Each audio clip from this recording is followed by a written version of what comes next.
Há exatos 50 anos, a história do país tomava um rumo que a maioria dos brasileiros jamais imaginaria. No Brasil, era a época da Bossa Nova, o retrato de um país feliz. Da Jovem Guarda, estimulada pela revolução musical dos Beatles. Parecia um tempo de liberdade.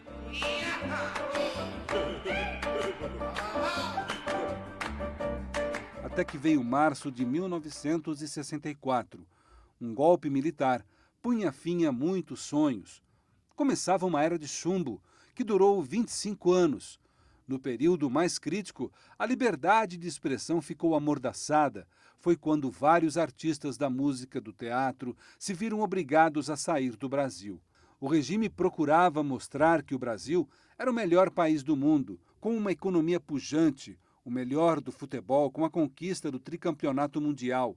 Mas havia consciência de que as coisas não iam tão bem assim. Muitos civis foram à luta, sofreram torturas e perderam a vida pela liberdade e pela democracia.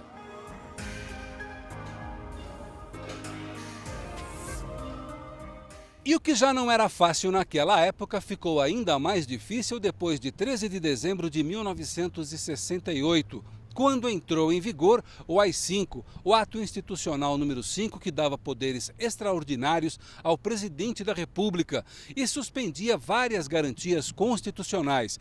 Nessa esteira veio também a censura à imprensa, à música, ao cinema e ao teatro. E não parou por aí. No campo jurídico, o AI-5 suspendeu a garantia de habeas corpus nos casos de crimes políticos contra a ordem social, a segurança nacional e a economia popular, o que limitou a atuação dos magistrados, promotores de justiça e também de advogados. João Trindade, mestre em Direito Constitucional, era um garotinho naquela época, mas se interessou em saber o quanto o Brasil sofreu durante a repressão. Viu que nem a justiça conseguiu escapar às ordens do Poder Executivo, que governava por atos institucionais, que estavam acima da Constituição Federal, e que um dos principais instrumentos jurídicos, o habeas corpus, foi reduzido a quase nada. O habeas corpus é uma garantia de direitos fundamentais. O artigo 10 do AI-5 ele suspendia a garantia do habeas corpus, o que realmente representou o grau máximo de violência contra as garantias fundamentais do cidadão. Foi suspenso o habeas corpus em relação a crimes de natureza política, crimes contra a segurança nacional e crimes contra a economia popular.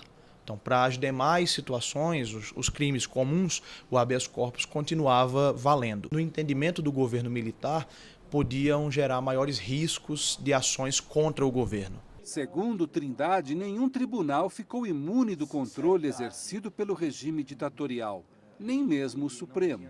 No entendimento do governo militar, podiam gerar maiores riscos de ações contra o governo. O AI-5 é de 68.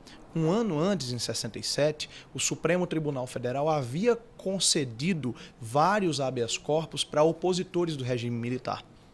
E aí, um ano depois, com a radicalização do movimento autoritário, em 68 foi editado o AI-5 e, dentre as várias violências cometidas, uma delas era a suspensão do habeas corpus. Então foi realmente uma resposta para poder aprofundar essa repressão.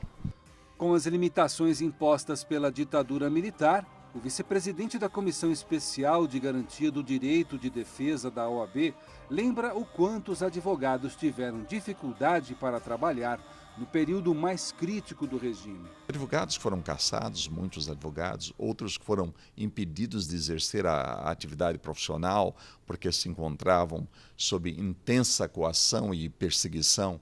Então o quadro era verdadeiramente negro, era preocupante.